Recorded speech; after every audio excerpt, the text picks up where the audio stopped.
Hello, I'm Raivo Matvere, Head of Partnerships at Estonian e-Residency team.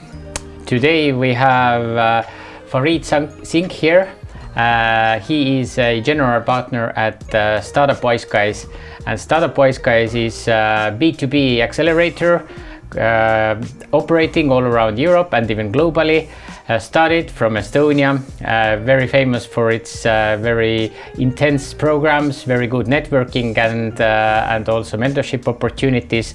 There are more than 400 startups that have gone through programs curated by Startup Wise Guys, and even 15 exits have been done in these companies that have gone through the program throughout the years. So, hello. Hi.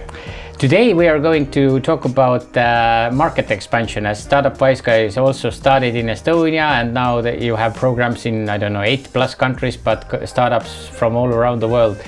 So if you think of one small startup that is thinking of going cross-border, what would be the right time, or like how to start thinking about it? What should be the first steps? Okay, that's a great question, and it's a question that a lot of startups face. So one of the things that I tell them is always to understand like why you want to go across the borders, right? Why do you want to go international? Why do you want to grow? And that is usually the first thing that startups need to think of.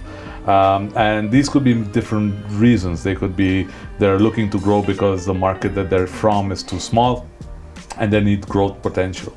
The other reason could be that there's always strategic reasons to grow. So for example, if you're starting from the Baltics, you want to grow across other Baltic countries and then maybe grow to a different, bigger market. And the third thing that you need to kind of understand is there any kind of advantage that you're getting while growing to a new market as well? So I always tell companies to think of the why, and then the how and the what kind of follows. And this why has to be really well thought of. So it's a very important question. Sometimes people will look at it actively and do it, and sometimes it happens just organically. So there's also this element of push and pull. Are you getting a pull from a market, or are you pushing into a market? And this is another reason which kind of normally incentivizes companies to grow abroad. And one of the final reasons which is there, which a lot of companies don't really realize when they're doing it, is sometimes they need just better talent. They need a space where they have a better, bigger ecosystem, bigger market, but also better talent as well. Because if you're doing something in deep tech and something in particular technologies, then you need to have that talent available to you, available quite easily. And if it's not available, it can come to that country quite easily as well. Okay, but when it's still too early to go abroad, have you thought about it? So I think I always tell startups of something called the product market fit concept, right? So product market fit is essentially when you're producing enough, your supply cannot keep up with demand. You're growing, your company is growing, and your company, even is doing everything right, is just gonna keep up with supply. That's when you get product market fit, and then you start scaling, right? And so it's really important to reach that point. Anything that you do before that point, you don't even have product market fit. And a lot of startups confuse problem solution fit with product market fit. And they're two different things. They're two different things because problem solution fit happens with very early adopters. And they normally give you proxies of whether the product that you have is solving a problem or not. But unless you start getting the first initial traction, and you get to this point where you're hiring and you really need to move things in your company to fulfill demand, that's when you get product market fit. So anything before that, I think, is a bit of a risk.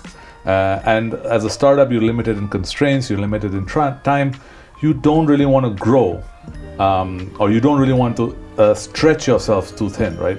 It's better to have focus and try and get product market fit in one market and then move forward. Okay. Let's imagine I have a small startup. Now I feel that the product market fit is there and everything seems nice to go abroad. What are the main strategies how to get started, or what are the main focus points to get started? So that's it. So now you've decided the why, you have product market fit, you know the why, and then now you have to figure out how you're going to do it, right? And one of the things that I tell people is product market fit. It's a fantastic word because it's a great indicator of you're ready to go. But also the name has a clue in it. The moment you change product, the moment you change market, you can lose fit. So anytime you're expanding to a new market, you're changing market. And so you might not have the same problems in that new market and you might lose it, right? So you always need to be aware of this change. And this change, it takes a lot of startups by surprise when they try and grow to a new market assuming that they have product market fit in the new market. So essentially what normally they tend to do, I tell if you want to grow somewhere, you need to have some indicators and indicators of interest, right? And these indicators of interest are existing customers organically propping up, right? So you have existing customers from 2 or 3 different countries, and suddenly you see like, oh, why are these guys using my product, right? I don't even advertise there, I don't market it there. And that gives you an indicator that there's a problem that you're solving for them. And you can explore that particular market segment and understand if that market segment has bigger problems or that market segment is big enough for you to go. The second thing you can look at, and again, this is something that a lot of startups use, is an indirect way of entering a market. So you don't stretch yourself, but you say, okay, how can I test this market? Can I run some experiments? You can run these experiments digitally. You can run these experiments by running advertising. But you can also then go to local distributors. You can go to local service providers and run these experiments with them. So you can have agreements where you're not financially committing anything, but they're getting a financial reward for selling your product. And so these are some ways by which you can, using proxies, get indicators of how to go about.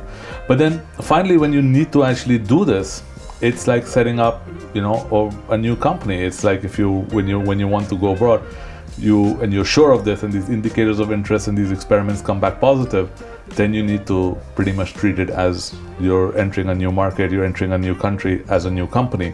And it might not be the case logistically or legally, but that's what you need to treat it. You might need people on this, different people that you need to hire. And there might be different go-to-market strategies as well. So you might go to market differently in, say, for example, Estonia, and you might go to market differently in, say, Finland, right? Neighboring countries, but they might be having completely different ways by which you enter. What could be the main reasons why even the culturally close markets could be so different that you need a different strategy? So it can just be ease. So a lot of times when startups are, like I said, they have this push-pull mechanism to go international, right? So in some cases what you might have is, like, for example, you launch a product using direct sales or a direct sales team in a country like Estonia. But once you're selling to somebody in Estonia, it turns out you sold it to, let's say, a service provider. And that service provider is from Finland or from Sweden. And they say, hey, actually, we really like the product. We're going to take it to market in Sweden and Finland, right? So all of a sudden you're getting access to a new market through a different strategy, but it organically is pulling you into that market. You're not pushing yourself in there, right? So that can happen. You also have, in some countries, you have for example, in Germany, you have a huge tendency for German companies to buy from German-speaking sales guys or German distributors, in which case you will tend to go to market through them.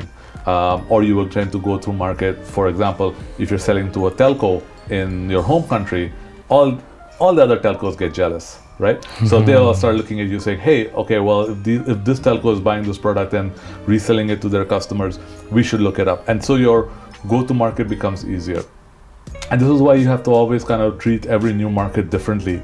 And to all the startups, like, you need to really hack the system.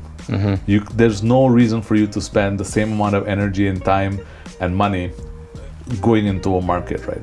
A good example is, if you can find this on the internet as well, but what really fascinated me was how Bolt, which is one of the premier Estonian companies, how they launched in Australia.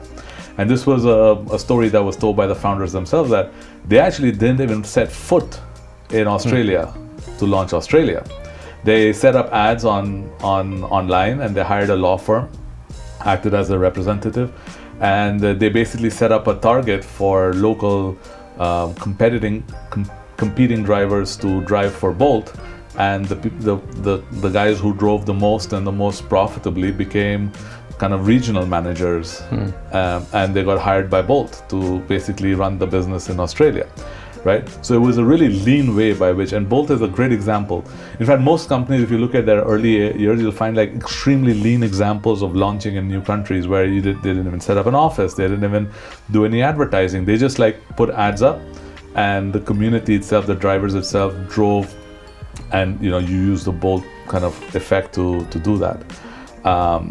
Of course, I don't think they're in Australia anymore, so that's a great example of showing how, product market fit doesn't really mean you have product market fit, but it's a great way to launch, right? And I'm sure they had lots of learnings which they probably used in their other launches as well.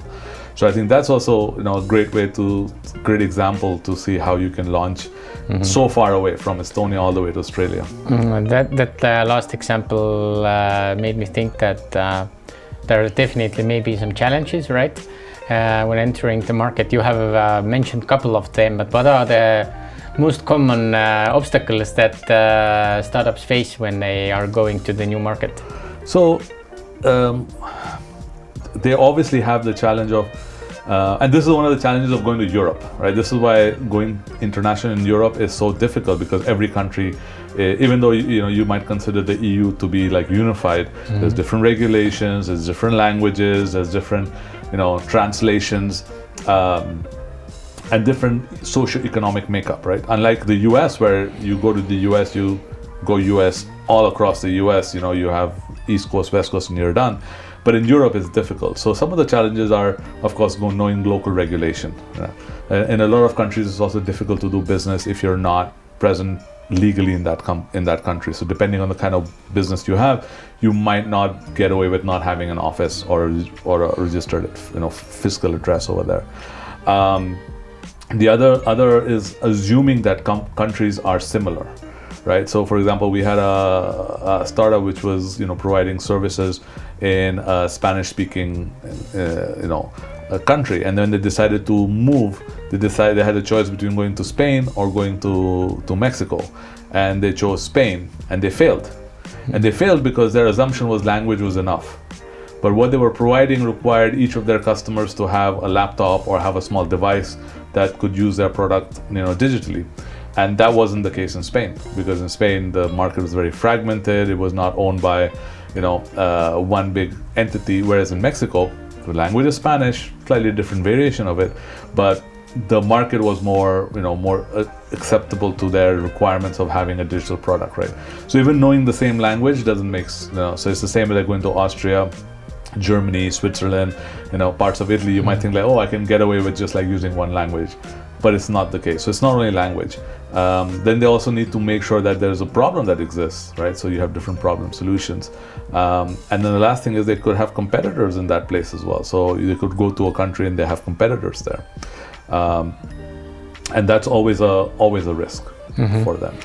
But is there any recipe for that, that if you have tried a lot and invested a lot, but then actually it doesn't prove to be right to be on the market? So when is the right time to take a step back and decide that, okay, we tried, that's enough? So I would say like the answer is it depends, but usually it's a mix between the actual cost and then the opportunity cost.